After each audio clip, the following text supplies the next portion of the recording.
introduce ourselves? Oh, yeah. I can start. I'm Amal. I use she, her pronouns, and I'm a rising junior at Interlake High School, and I'm from Eastside Black Voices. And I'll popcorn it over to Batania. Yeah, and my name is Batania Gide. I also use she, her pronouns, and I am a rising senior at Newport High School in the Bellevue School District, and I'm also with Eastside Black Voices. And then popcorn it over to Jambi. My bad. My name is Jambi Madan. I graduated from Newport in 2019, so I'm now in college. And I use she, her pronouns, and I'm also from Eastside for Black Lives.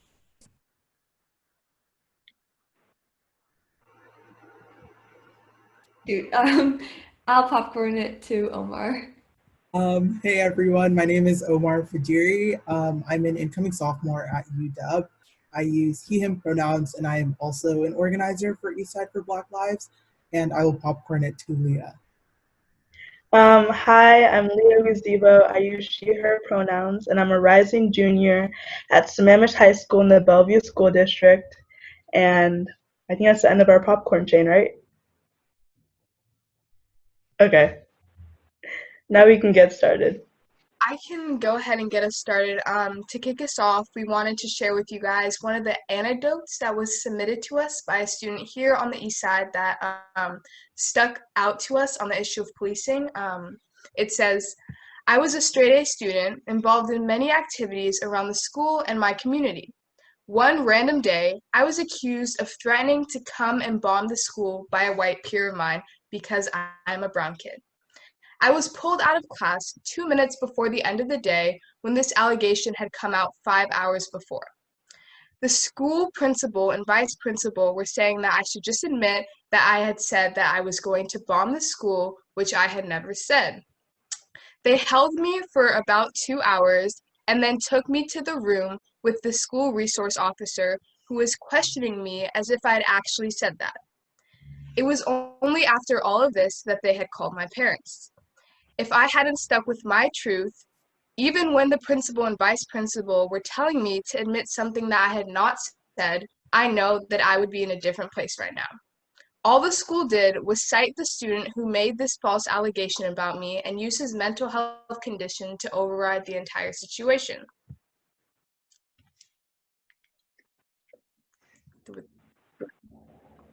Yeah, no, thank you for sharing that. I think we have two different accounts that also get anecdotes, and a lot of the anecdotes are similar experiences with the SRO. So for those of you who don't know, the SRO stands for the School Resource Officers, which is just police in schools. One of the also submissions that we got was actually very similar to my story around how specifically my SRO, my school, when I was a freshman in high school, knew my whole schedule, like the periods of my classes and my name before I ever had a chance to introduce myself to him.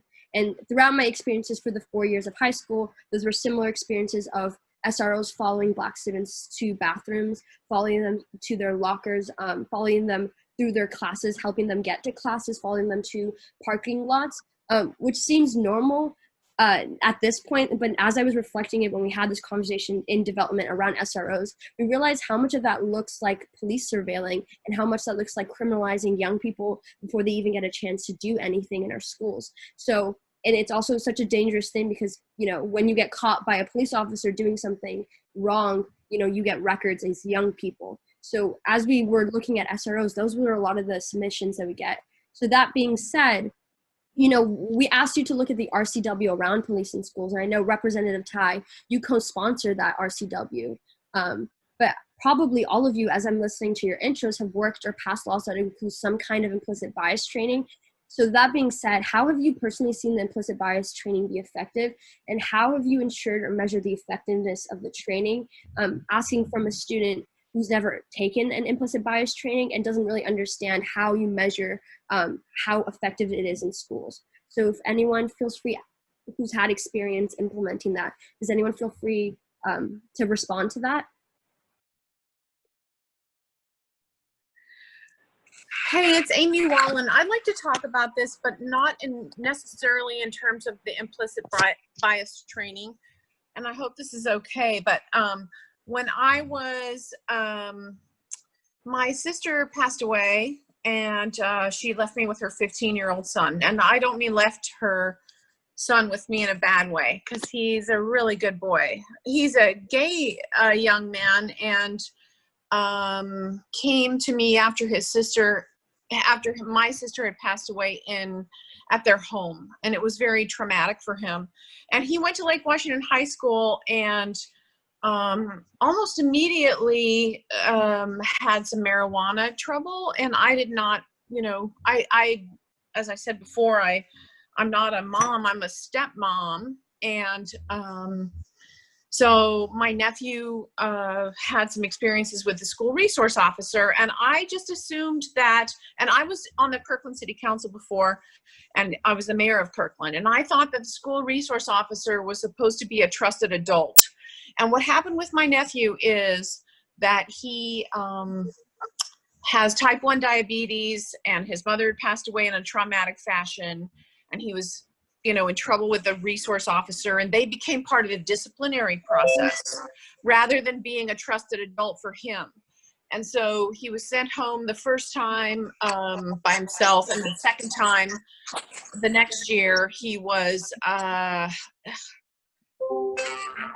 it became even worse, I would say. And as a kid who I feel was at risk for a lot of terrible things, because he had had this traumatic experience with his mom and marijuana experience, he really needed help.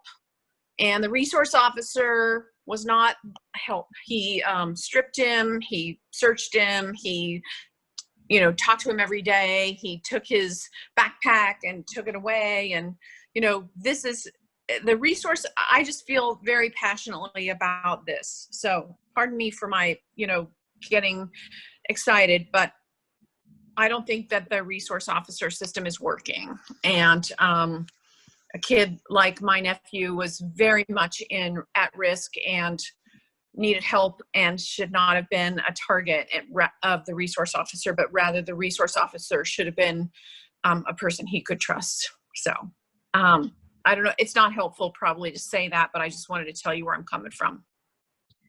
No, thank you for telling us your story.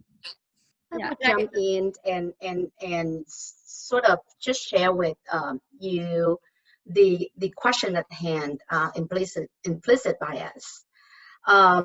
As you may know, the Bellevue School District started on this journey around racial equity and bringing race into the conversations based on data from our school district. And when we engage with Pacific Educational Group as consultant in this work, it was recommended that we start from the top leadership level. And I can share with you, as a board director at the time, approving budget for these training and follow it very closely, and failed at the board level. We couldn't get the board to get on the training as a group, but we mandate as a board all the leaderships in the school district has to go through the training. And one of the items on the entire Courageous Conversation Racial Impact training was around implicit bias. And what I have learned is, you as being students, the best way to compare it is that you learned what you're willing to learn. When you open your mind to allow information coming in, so that we can, one, self-reflect on our previous knowledge, and then critically apply to these new informations and decide whether we are going to change and improve ourselves or decide to stay in the same space. And that was my experience as school board director, approving budget to train our administrations, is that we have people who came back and say, this changed my life. And then others who came back and basically go, well, these are all rigged, these are all preset, and these are all made to shame me as a white person. And so if we look at personally, if we look at data to make decisions, one would say that is not the most effective way of training people. At the same time, if I have to look at the total number of people who we sent to be trained, and those who came back and say it changed our lives, it was in the positive. It was more than 50%. But is that what we want to settle for? Is the question that I continue to examine and struggle with.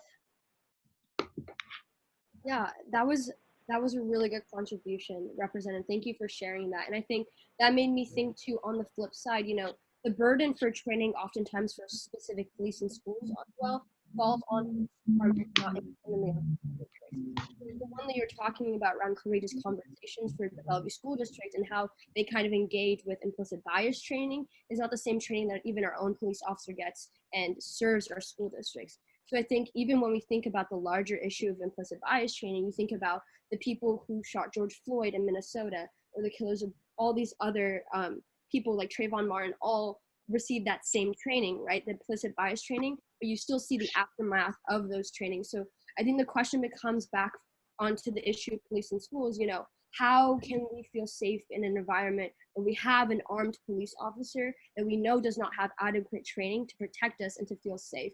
And also going back to what Representative Whalen said earlier, you know, our SRO, as I'm sure Representative Ty you're familiar with because you helped develop what training should be required, they're supposed to be trauma enforced. They're supposed to have mental health training. But I guarantee you no one in my school building is going to go to their SRO when they have an issue with maybe they're feeling sad that day or feel like they need to talk to someone. That's not an outlet. But yeah, we're spending these resources training our SROs, but they're resources that go unused because we're so afraid of our police officers, and we don't feel like they're providing anything to our community. But that was something that stuck out when you said, feel free, Omar, I know you have a question lined up and I'm kind of taking your time, but that really stuck out to me. Just before Omar goes, just to add one more thing, like it's great to hear that like half of these people going through this training feel like that it really changed them and changed their perspective, but also just going back to what Batanya had asked, like how they feel, like they may feel it's changed their perspective, but that's very different from us feeling like that's showing up in how they're actually interacting with students or how students are feeling. So I just wanted to say that. And before we move off this topic, I just wanted to add, I think Representative Ty is right on. You know, you can offer trainings and you can offer education, but if someone is not receptive to it, there's only so much you can do. You know, we do implicit bias training for jurors when they report to jury duty. You know, they're supposed to see a video and then they take a test to really, you know, create that awareness on whether they have biases. We do it for other law enforcement, we do it for prosecutors, we do it for judges.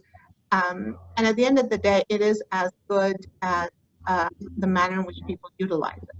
But I will say, you know, the whole thing behind SROs was not, I don't see them as mental health counselors or someone who's supposed to help the kids in distress.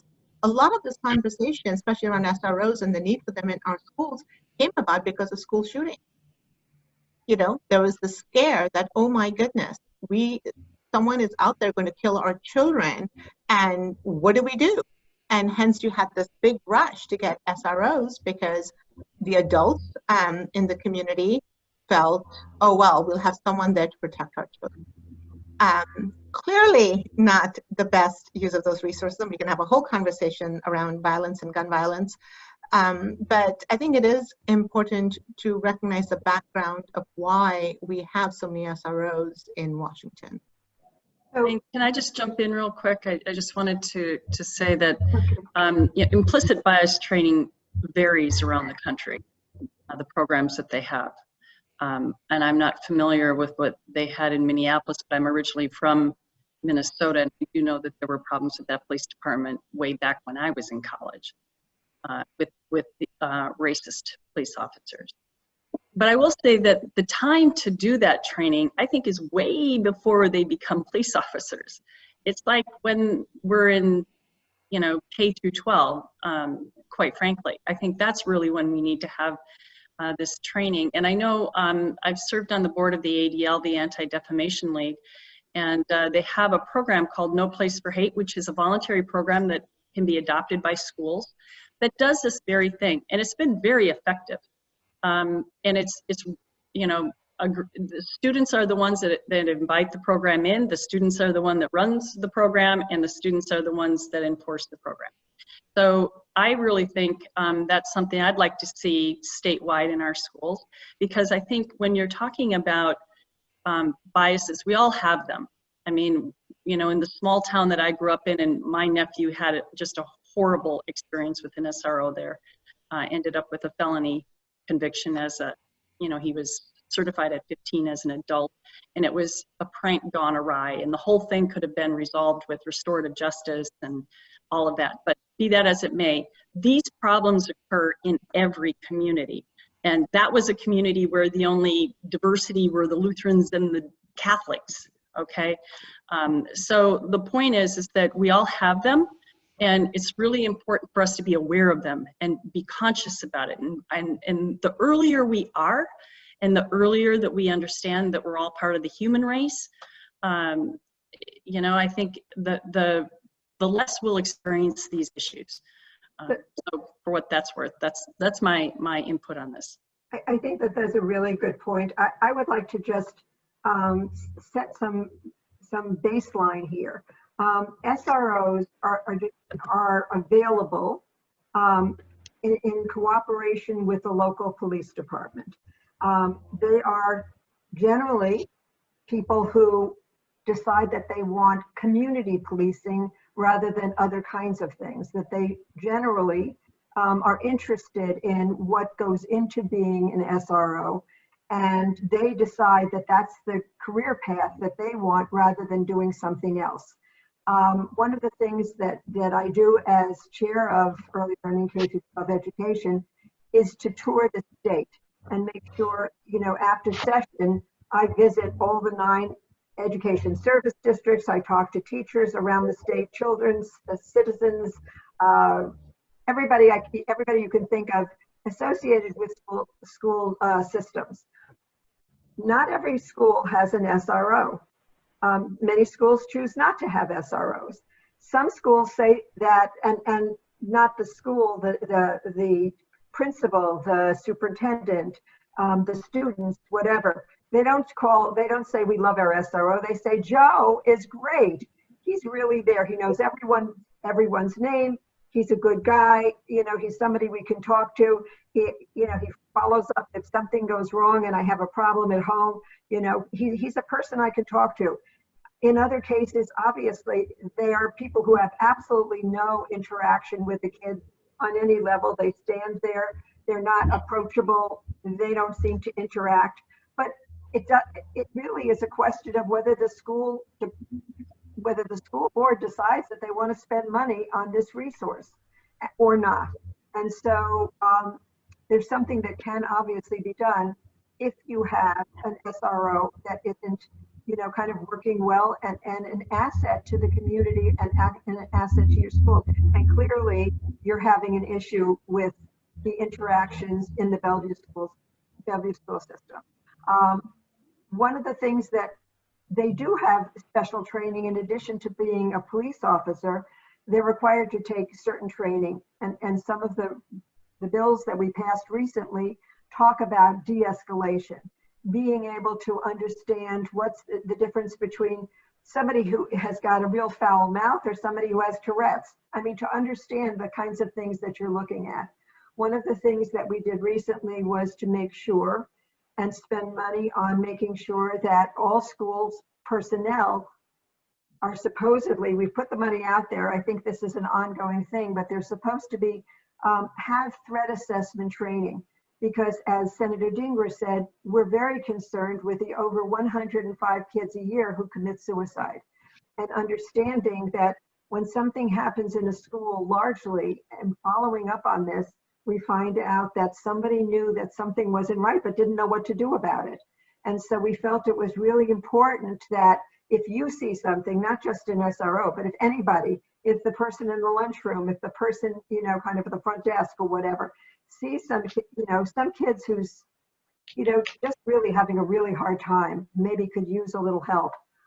Let's not just let it go. Let's, you know, get involved in it. And so we spent money to make sure that people were going to get that kind of training. Things don't always work out the way you want them to work out. And if it's not working, changes have to be made. And the voices that you know, your agency, you're having the ability to speak to us, to your school district, to your school board. You are an important part of the entire system.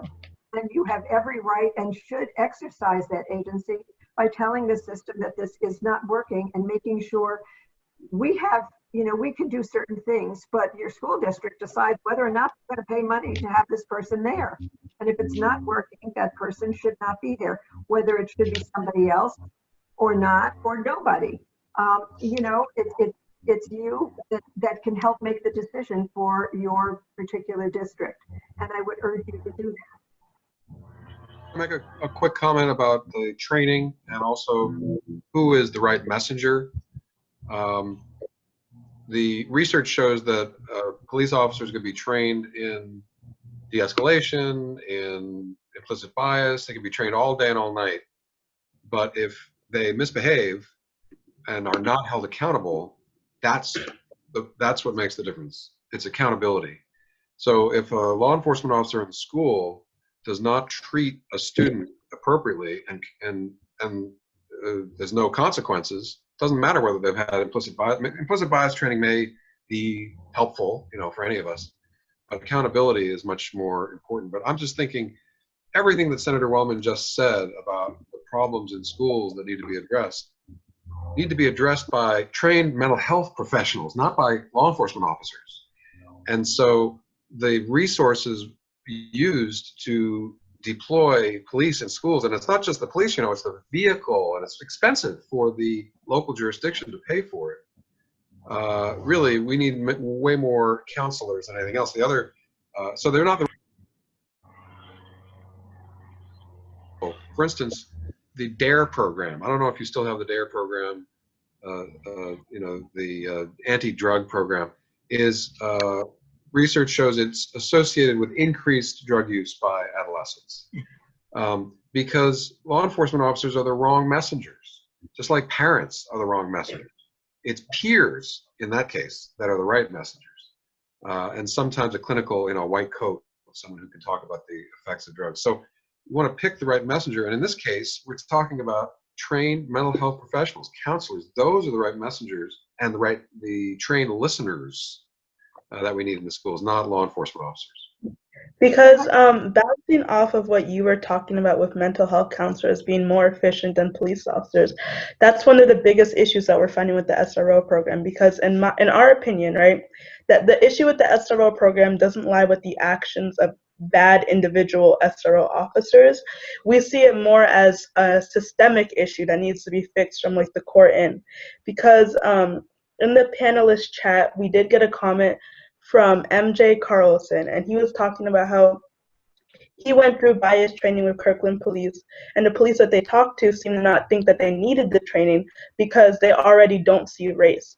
And to me, that's the issue we need to get at right now. And so when I'm looking in the schools and I'm looking at who's being targeted by the SROs, which types of students are being targeted by the SROs, sometimes I feel like the SRO just isn't the best option because, you know, like what was said before, there's a difference between someone who's inherently violent and someone who just has Tourette's. And our issue is we feel like the SROs aren't being properly trained or properly held accountable to these standards, because we can't expect police officers to be mental health counselors and police officers at the same time, which is one of the points that I just wanted to add to the table. Yeah, and also just adding on to what Leah said, what we're finding is in conversation with just not in Bellevue, but in Redmond and Lake Washington, in Seattle, when they recently phased out their SRO program for at least a year, is that this is the same comments that we're getting in each of these school districts, is that, you know, the issue, we don't need to criminalize more and more youth and get them punished. What we need is more mental health support. So why are we expanding our resources for police, but not expanding our resources for counseling? specifically in Newport High School at my school, every year the budgeting for our SRO program, our training, we funnel more and more money into this, but yet there is a waiting list just to see the one part-time therapist at our school campus. And so I think that's what we're realizing, and the reason why we're even here in front of you today is because we've had that conversation with our superintendent, with our head of our Bellevue School District, with every board member at our Bellevue School District. We've had that conversation with our chief of police, and all we're hearing is a resounding, it's a school shooters issue. That's the reason why. When we look at the statistics, is that we've never seen SROs as a preventative measure from school shooters in the first place. And secondly, I don't know how it works in other school districts, but Bellevue, the lethal weapon that an SRO carries is in their car. So the time it would take for an SRO to even confront a school shooter on a school campus would be walking all the way to his car, go to the secure location in which the firearm is placed, and come all the way back down to find the school shooter and take him down, which doesn't happen. Amal even shared an interesting story with us that a lot of times the SROs within our school district wait for backup before they approach any threat. So the fact is, like, if it's a school shootings issue, we can address safety much better. And the fact is, oftentimes when SROs have to confront with life-threatening issues, they call for backup and wait for it before they address the issue. So I think that's the biggest thing that I'm hearing from everyone, and that's where we're hitting our wall, is that it's a school shooters issue, it's a school shooters issue. But if we really cared about school shooters, we'd invest more into mental health, and we would invest in more better ways of like safety than just throwing a random police officer in a room and hoping things go well, because it makes our community feel safer. And I think that's, again, the cost of us feeling safer is the fact that Black and brown students have to face every single day being criminalized by their SRO. It's the fact that training goes away from mental health like professionals, and the fact that we risk what we could provide and resources to help those people. And I think, you know, that's like the state of emergency that we as students feel all across the state of Washington. That's why we're here in front of you, is we're saying this SRO program is not working. We need to phase it out. We need to disarm our police officers, and we need to invest in mental health counselors and education, like you said. And, you know, just listening to you guys, that's just what I wanted to share, because that's what I'm hearing. And it's a conversation that we've had on a lot of levels. And Vandana, I cannot tell you, that was the most eloquently stated summary of the issue exactly. This was, the SROs were the adults' response to shooters. And basically what has happened is we're over-policing our Black and brown kids in our schools, like we have been over-policing our Black and brown neighborhoods in our communities. So we're just shifting the same policies we've had for hundreds of years into our schools. And I hear you on that. Thank you. Can I just add really briefly to Betania's point, and something Rep. Goodman said as well, like we can't train ourselves out of oppression, right? I think when we're talking about training, we're always operating within the current status quo system, which is operating within whiteness. And so it's interesting that SROs were implemented more in BIPOC communities and schools with more BIPOC students, where the vast majority, I think I read, 85% of school shootings are in mainly white communities. But yet we take this cookie cutter approach to enact SROs everywhere, especially BIPOC communities. So I think one of the difficult things to discuss is how do we operate outside of the context of enslavement, oppression, and racism. And I think that's where we need to go beyond training. It's more systemic. It's a lot deeper than that issue. For sure. Going back to what Betania said, specifically about how ineffective they are, we've kind of already acknowledged that they're ineffective for the very purpose they serve, right? Yet we still continue to funnel funds into that program despite clear ineffectiveness. So I guess our goal for this meeting today is kind of to address how pervasive this issue is among SROs in schools, and the systemic ramifications of that, and to kind of clarify what our organization's lead on for this issue is that our end goal is to essentially abolish the school resource officers program, because we understand the racial undertones behind the organization as a whole and how the program runs and operates specifically in the Bellevue School District. But going back to the RCW, I know Senator Wellman kind of talked about de-escalation. So we wanted to look at that deeper. And we realized that there is specific training on de-escalation, but officers still have the ability to use of force, but also to be armed. So I guess our question for you was, as policymakers, why do you think it was not necessary to include provisions regarding disarmament in the RCW? And why couldn't that have been something that was included in the policy? And that's just free reign for anyone.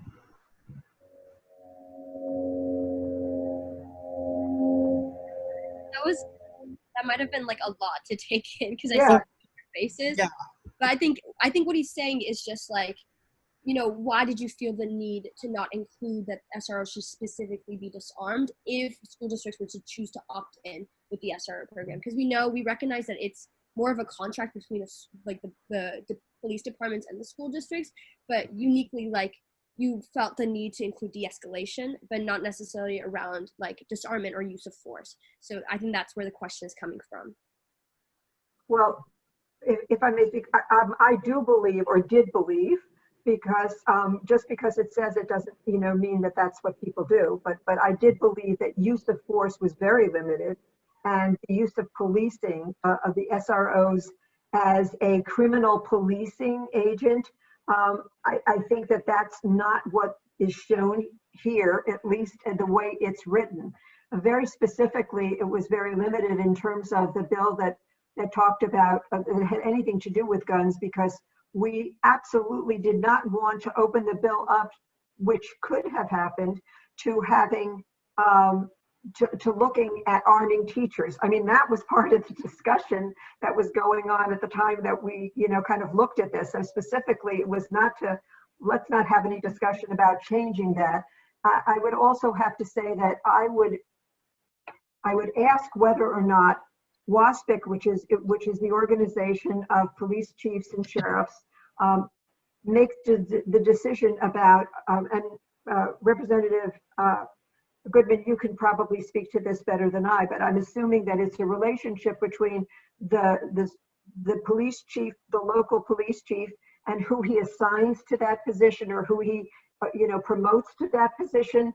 There generally are people who want to move into community policing, which is a very different type of thing than other types of policing. This is what they choose to do. And so I think that, first of all, disarming them was not an issue. That would be an issue that would be certainly discussed between, if a police chief assigns somebody, how do they feel about whether they are armed or not? But clearly what we just heard from Tana was that they have arms, but they're not carrying, is what I heard, which surprised me actually, because I didn't think that was kind of what was done, that they would go in without their arms, and that would be in the car or some other place that's safe.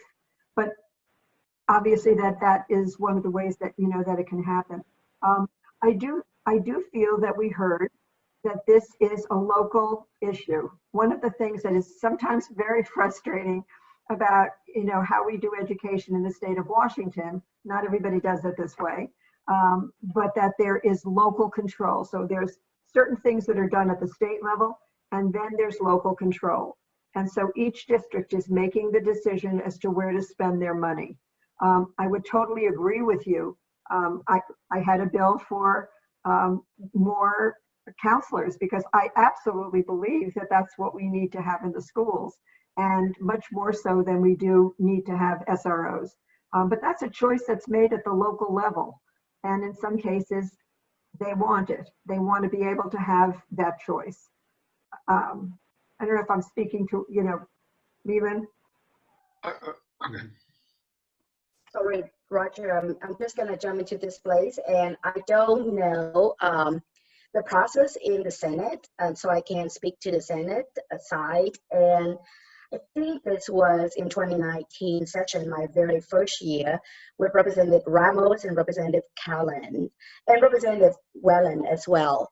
So I can say, at least in the House, that when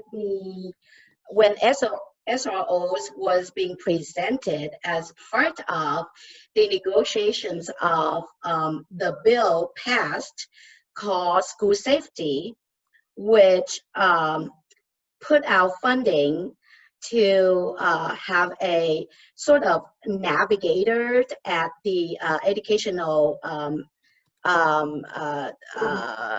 district.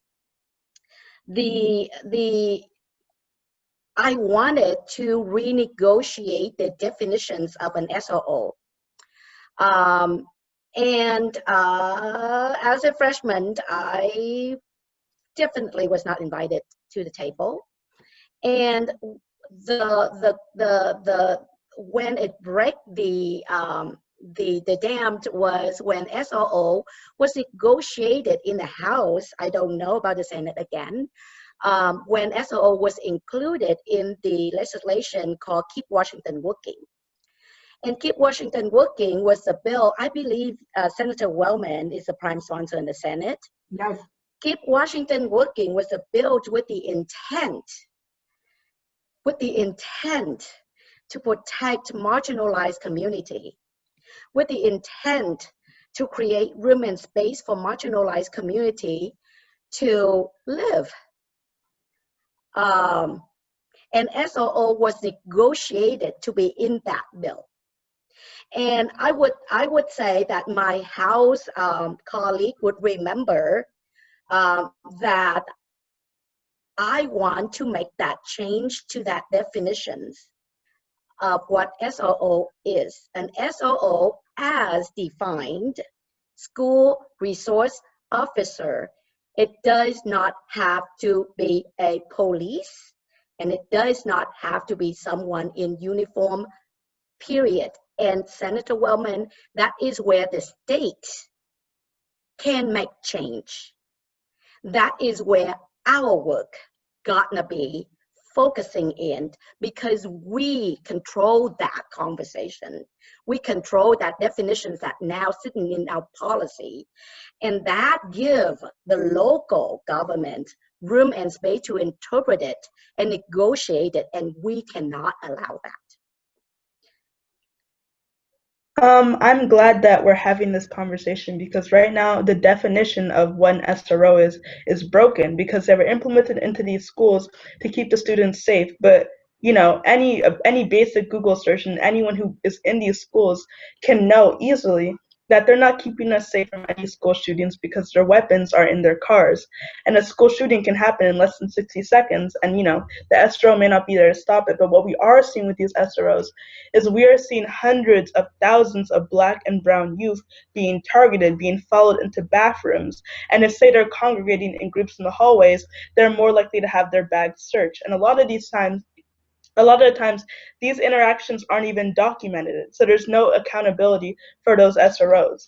And that's why we're attacking this at the state level, because we want to really implement tight policy that where, regardless of whether or not a district is choosing to implement SROs into their school, that there's tight policy to protect students and, you know, a sense of checks and balances, if you would say.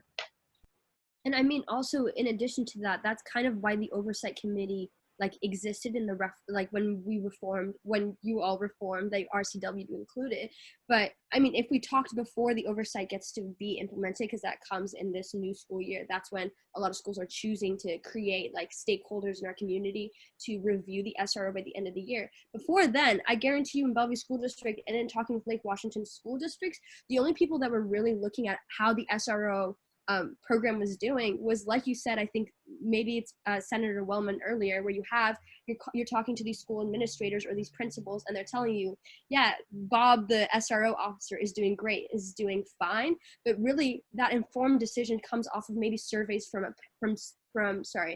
teachers, but it doesn't come directly from students. So there's never been a time where we accurately asked the students directly, you know, what were your personal experiences with your SRO? If it didn't result in some disciplinary action in which then there was documentation.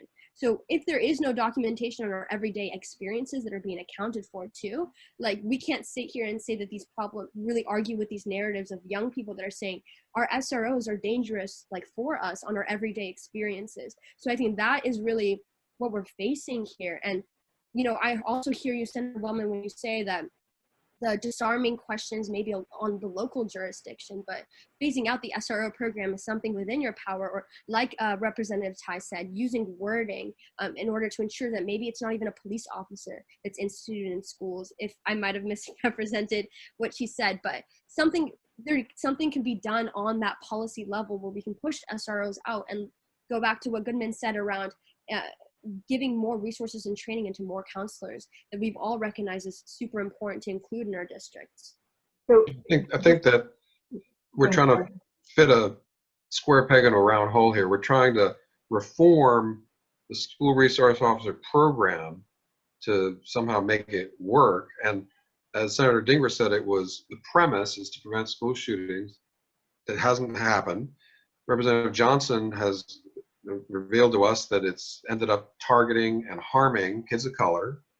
Disarming a police officer is not what you do to police officers. Police officers are trained to stop people with criminal intent from harming others. That doesn't happen in schools, at least very often at all. It's out in the community. That's where they need to be. We don't need to rename school resource officer to fit a counselor into that role. Just hire more counselors, right? So it just doesn't seem like the school resource officer is useful, and in fact is harmful. And that officer needs to be, out in the community to protect and serve, as they say, right? That's another large question about the role of police. Police originally were conceived as the constables, someone who is available for assistance, not chasing down the bad guys, right? That's sort of a legacy of the war on drugs. Now they're chasing down the bad guys. So that's another huge thing we have to solve with police, but the adversarial relationship between police and the community. But in the schools, just more counselors. Don't disarm the police. Just put them where they belong, And, Roger, I absolutely agree with you, but let's talk. These young people are talking about, this is a civics lesson in how things work and what happens. So I couldn't agree more that we need counselors, we need nurses, we need psychiatrists and psychologists in our schools. We need behavioral health, professionals in our schools. If I were on the school board, that's where I would spend the money. But are you saying that you would take a bill, put a bill forth to say that you cannot spend your money on having a member of the police serve inside the building? Is that no? You want to go? What I'm saying is that we need to ride the wave right now of the national uprising about race and justice, so that police are put where they're are trained properly and are held accountable and serve where they should be serving. And so the Bellevue School District does not need to spend $300,000 on school resource officers. So that's a local decision. Well, that's what I'm saying. We don't actually have to do anything. That local decision is more likely to be made now. At this time in history, that local decision not to deploy police in the schools is more likely to be made now than it was 3 months ago. And so we can, in a softer way, we don't have to legislate this, and we can't. This is a local decision. But I think that the advocacy of you students is what's most important. And you need to galvanize the community to get the school district, because that's where the decision is going to be made, to ride this wave, to follow this trend of promoting justice in schools and the community, and deploy limited resources where they're most appropriate. And that's about mental health professionals rather than police. And then police can go do their business too. We need them, but these are local decisions. And yeah, lessons in civics, any change in the legislature is going to be very difficult to prohibit or to disarm or to do anything like that. I just think that advocacy could be on the local level more effective. Can I just add, Roger, one of the things I think our job is really to provide the guardrails for local municipalities to operate and the safety rails. And from what I'm hearing is students and families of BIPOC communities are saying that police presence has only intensified the school to prison pipeline and provided less safety rather than more. So can't we collect that data and now frame the framework that we designed that said that a school resource officer had to be a fully commissioned police officer, which is what it says in the statute. But we know that the foundation of policing is based on white supremacy. So how's it going to work to operate both of those things at once? I just don't see how that's going to work moving forward. So I personally would love to commit to how we reframe that conversation or that framework. Well, I certainly don't want somebody in another position in the building renamed and kind of a trusted adult. I think Senator Representative Ty, that's what you said. I don't want to pay for a trusted adult. We don't need another trusted adult in the building. We need counselors. We need professionals who can really be of service to the kids, to the staff, and to the whole education process. So I think it's up to as Senator as Representative Goodman said, I think it's up to you and your advocacy, and we'll stand with you because as a member of the 41st Legislative District delegation, I think Representative Ty would stand there. Representative Senn, are you on board? Well, here's my problem. My problem is that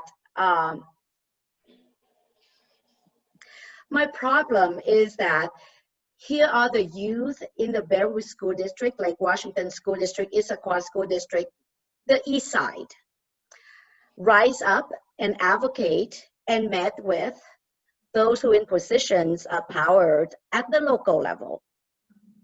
And let's say they are heard and they are successful. We know that that is not the case in the other 290 or so school districts. Our students, our kids, Black and brown kids, are suffered everywhere. And in the conversation today, when I was asked about this forum, this meeting, and I did acknowledge that at least in our East Side School District, our Black students demographic is hovering around 2%. They are the minority. And honestly, even with reports and records, that minority will not rising up to the level that unless being asked specifically, it will not be rising up to a level that reported to school boards. School board may not even ever know some of these struggles that our students have. It needs systematic change. And since the SRO definition is currently sitting in our statute and in our policy, that give room to some of the smaller school districts that the principal and the superintendent are the same person, and that person continue to function within the white system. And so we need to change that at the highest level of the state. I get it. We are going to rely on our young people to advocate, and we support them at the local level, but it's not enough as far as I am concerned. I mean, yeah, that was amazing. And I want to transition it off to Amal because she has questions around curriculum, but I think that feels like what the standpoint is just, okay, like if disarming is a local jurisdiction issue, if policing is a local jurisdiction issue, like what can we do on our legislative level? Because we've had the meetings, like we said, with our chief of police, with our school district, and we've had hundreds and hundreds of submissions of Black and brown students saying they don't feel safe, they wish they had more mental health counselors, but our superintendent says no, our school board says no. What do we do now, right? That's the reason why we work so hard to get this even meeting with you as legislators, is because there needs to be something done. If we, the people impacted by that piece of legislation, are saying that it's harming us and it's not doing us good, there's just, we don't know where else to go. And that's why we've come here saying, these are the issues that we're finding. We want some kind of change. So I appreciate you, Representative Johnson and Representative Ty, for giving that support of what can we do? Can we readjust our framing of even thinking about these issues on the legislation level so we can start creating new solutions for these issues. But that being said, Amal, if you want to ask your question. Yes, so we're gonna jump into the topic of the curriculum in the district. So now, especially like in the context of like the Black Lives Matter movement, there seems to be a rise in a need for proactive anti-racist curriculum and the want for more accurate representation and visibility of Indigenous, Black, LGBTQA plus history. As legislators, do you feel a certain responsibility to require education around race in America? And are you willing to pass legislation making race in the U.S. a requirement? Because we know that it's like a class given at most high schools in the Bellevue School District. So, yeah. Just in response, this past year, I know there's some ethnic studies bills that are circulating, but one of the things I worked on was, if we're going to really address racism, we got to get to the root of anti-Blackness first. And so we're having a work group that's put together to establish a mandatory high school curriculum across the state on racism in America, anti-Blackness. And so we're putting together hopefully some recommendations by November to introduce this upcoming session. So that's one step that we've made. But hopefully it'll fit within the framework of broader ethnic studies, because I know that we also need to address Indigenous, and I think it could be localized too to fit within the framework. Like in Federal Way, we have a really high Pacific Islander population that never gets any love in terms of curriculum. So how do we make sure that it's localized too? I just want to comment because Jesse, Representative Johnson, last session you did a bill on environmental training or coursework, and we've had bills on teaching history. We've had bills talking about maybe doing civics, maybe digital literacy, about environment. Why can't we do this? This is not a problem. And I think that your point earlier, Batanya, about how teachers do not look like their students, and I think there were some chats as well that suggested actual statistics in Lake Washington, for example. This would be one way that we could at least educate people and share the story, share the history, really get the information out there so people are feeling seen and feeling heard. And the teachers have to also be part of that process. I don't see this as a difficult thing to have a conversation around or do. So I really appreciate this as an opportunity, to look at that curriculum. And I just want to point out too, just on the last topic, the disarmament piece, in the RCW, there's also restraint for young people. And the restraint policy in there actually goes up to using tasers and batons and other types of devices. And I think we have to really rethink that as well. Just saying. I just wanted. I just wanted to respond really quickly to what you just said, Representative, because you brought up something that I think is really true, and when you were going off what Batanya said, and I was wondering, like, how do you all think legislatively Washington State can push districts to have more diverse faculty? So I just want to, one of my first bills, actually, it was my second bill when I was a freshman, was Bill 1741. And I still, it was just to look at collecting data. When you're a freshman, you're often given bills that are agency request bills. I don't know if you've heard of that term before, but where there are different agencies and they need some laws passed so that they can move forward. And so we support, or we prime those bills, and we learn the process of how a bill becomes a law, and we go through all of the work. And I always like to say bills are like salmon that swimming upstream, and they get pulled out of the water for different reasons, and it's not an easy process. And so one of my bills was looking at collecting data from teacher training programs to look at how diverse they were and what types of teachers they would attract. And we still don't have that data yet back, but I think that I started there. So it's not really a full answer to your question, but I think it's sort of trying to say that if I'm a person who wants to become a teacher, what can I learn about the training program, first of all, and then also if I can understand how many people are going, as a legislator, can I understand how many people are going to become math teachers and what are their backgrounds? And this is all aggregated, de-identified information that is shared across all the colleges and universities that train teachers. And so in this particular bill, we're trying to collect that information, and to me, it was the first step to sort of build or at least understand better how we can bring more diverse people. But I would just make one other comment, is that when I listen to Black teachers, they are having trouble recruiting kids to be teachers because of the system that students are, the schools, like, why should I go and teach in a system that is already, I'm feeling left out if I'm the only Black teacher, say, in a school, and that when I was a student, I also felt left out. And so it sort of is, it's kind of recreating this problem. And so we also have to really address, as Jesse says always so eloquently, that anti-Blackness and that whole story. So I don't think you're going to get a lot of diversity until people feel like they're in trusted spaces, mentored by people, where students feel like they're seen and heard. And so we have to work really hard at all levels and all places to dismantle that, if that makes any sense. Mm-hmm. So to jump on that, if I just might talk to that piece quickly. So we had an omnibus bill on attracting and retaining teachers, because we actually have a shortage of teachers in the state. Very much want to have teachers of color. We recognize the need.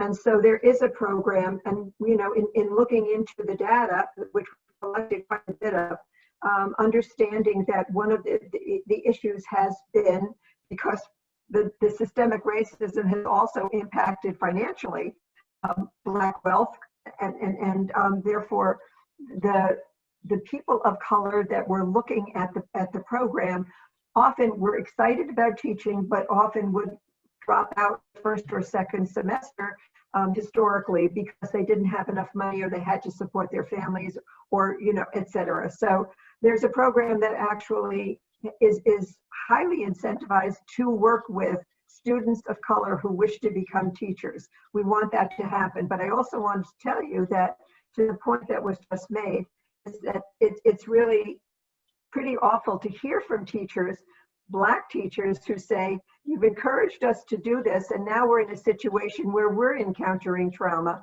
as a Black person in this school. And this was reported to me in the 41st district. So we're seeing that as well. And to the point, as long as we maintain that, we're not going anywhere. So there's a lot of number of ethnic studies bills, very definitely drilling down on persons of color, our indigenous population, et cetera.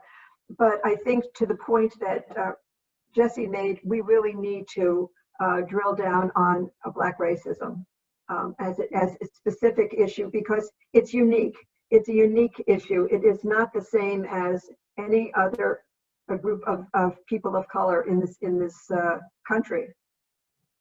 And I agree with you that we definitely need to drill down on getting Black educators into our schools, because systemic problems like that is what leads to our history being taught incorrectly and Black history being put on the back seat. Because if you walk into any high school in America, right, we learn about white history as a required mandated year-long course, but Black history will always just be an optional elective.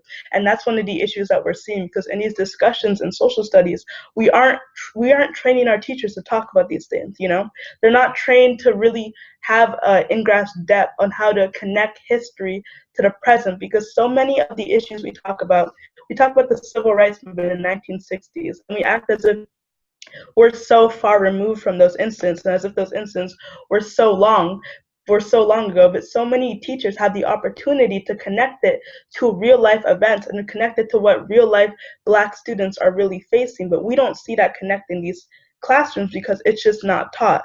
Because in a way, I feel like Black history could just be taught so much more efficiently. But, from the district level and from the state level, there's just not a focus, and there's just not an emphasis on it. And to jump in here a little bit, if we really, through all this now, seeing that this, finally, people are admitting this is a fully systemic problem. It has been here for as long as we've been here. And the only way the change is going to come is long-term generational growth, right? And change of character. That starts at a young age. And to get education started at that young age, to make that next generation see things differently than the previous generation, that's the way to do it. And so we have to get that education going young and early and all the way through school to open people's minds. Why do we just go through a very difficult time of passing comprehensive sexual health education? Why did we do that? That was a thing to help our kids be safer and healthier through their whole entire life. This is the same thing, you know, and we can do that. We can do this with all sorts of things. We need to figure out how to do it, the steps, and get it done. But if we're looking at that long term, that goal is not 2 weeks away, it's not 2 years away, it's a long ways away to really get to where we need to be. But these are the steps we can take for that long term reach. And it's just like if we acknowledge the same problem with the systemic problems going on, backing up a little bit to the resource officers, because it didn't get in there. If we know what the police are doing now, we're acknowledging the police culture that's happening now and how they're treating our people on the street, why would we put that same person to treat our kids that way? Why would we do that? We know that's happening. We finally acknowledged that as a society. And so now we want that to be done to our kids? No, I want to protect my kids from that.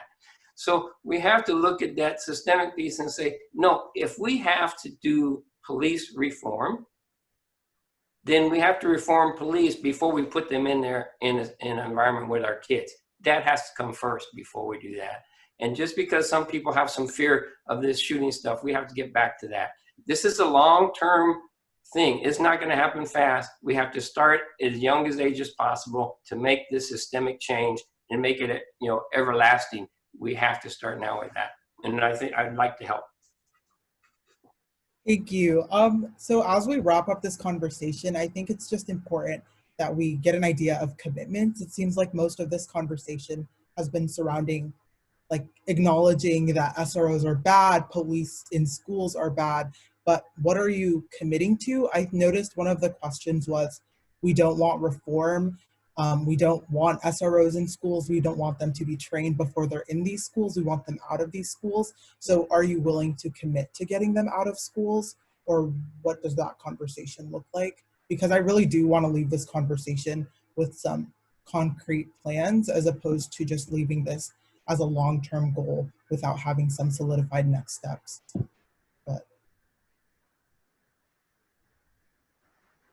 And that's a question for anyone on this call. So this is Lisa Callan, and I wanted to speak on trying to track through several of these issues and to answer your specific question about a commitment to move forward. So I think the whole conversation really needs to start with, you know, what does it take to make our Black and Indigenous students and our students of color feel safe and welcoming in our schools? And what does it take to make all of our students and staff feel welcoming and safe in our schools? And clearly, when you have a police presence in there, that is disruptive to learning, that is disruptive to feeling safe, that is disruptive to feeling welcoming, and it prevents the ultimate goal of what school is all about, which is to be able to feel and be able to learn, and both from a social and emotional and an academic perspective. So if we, and I will, certainly commit to making sure that we're making significant changes. I really appreciated Rep. Johnson's conversation around guardrails, Rep. Ty's conversations around the definition of SRO, what we can do there, all of the conversations about the civic lessons, and this is a hard road to move forward, especially when you start talking about armed or unarmed. But there's a lot of policy that is already on the books that we need to evaluate and say, is this really the way that we're going to create a safe, welcoming learning environment for our students of color? And if we're not going to do that, and if this isn't the way, then that policy needs to be removed and it needs to be changed. If it's not an SRO, there's security guards that are allowed to be armed in schools that don't have an SRO title. They're just hired as security guards. So if you just have conversations around SROs, that doesn't take care of the armed security guard that still might have bias and might be showing up and thinking in their head that they've got some entitlement to do something in a school district. So I want to fix all of those problems, and we can work on this legislatively, and I certainly will be there in the middle of those conversations to try to move that forward. And not just try, I think we have a moment in time where we can actually accomplish great strides in this work legislatively. But the other thing I want to really make sure that you hear and that I am committed to do is to help you do this. You've heard this conversation about local control in the school districts, that you've taken these conversations to your local school boards, and you're reaching blocks. And I want to commit to you that as a legislator, I can help convene those conversations and make sure that they're a more open listening platform and a dialogue about where we're going. And when you start having those within my legislative district, within the shared Eastside legislative district, we can come together and we can have those convenings with our superintendents and our school boards. And we can talk about the issues that are at play here. And then talk about it in the sense about what you need to do this year, right now in your school districts, and what is the climate, and are you listening to your students' voices? And that also helps to start to inform and drive what is going to have to happen legislatively in order for us to actually get a bill passed and voted for on the floor, right? So it's happening in both places at the same time. And I am committed to do that, and I am happy to do that, to schedule meetings with our superintendents and our school boards, and your voice and you being at the table to make sure that you're being heard and that they understand that there's legislative action that's going to be happening at a state level, and that also needs to inform them what they're doing at the very local level. So thanks for letting me give my 2 cents.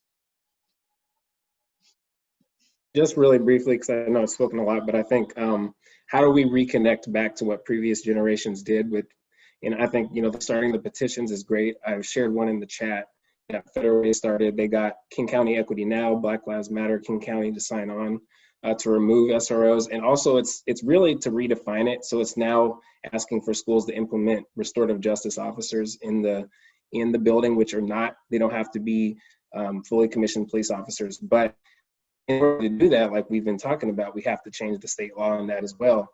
And because otherwise it's just going to be a officer that has a new definition or a new role or responsibility. So I do commit to seeing how we can do that at the statewide level, and then also at the local level, continue to build broad-based coalitions so that you can get the support that you need on the east side. And I would say that I have regularly introduced legislation to require school counselors, mental health professionals, social worker, family engagement coordinator, or nurse in every school. And seeing the cost of that has been heart-wrenching and frustrating. So, especially with our budget situation, I don't see that happening. But what I think would be fascinating, and I commit to explore this, while we can't dictate directly to what school districts can and can't do, I certainly would be interested in, at a minimum, doing something like, you cannot spend money on an SRO until you have a full-time school counselor in your building. They're going to pretend that a school resource officer is there to build, I heard some people say, to build relationships with the students. Like, you do not need an officer to build relationships with a student. You want a mental health professional. You want a counselor there. And so I think exploring some of the ways also that are disincentives, if you will, to school districts, because so many of these decisions are local control, but we control the purse strings, in allocation, and we can give some guidance. And so I will definitely explore some of that as well. So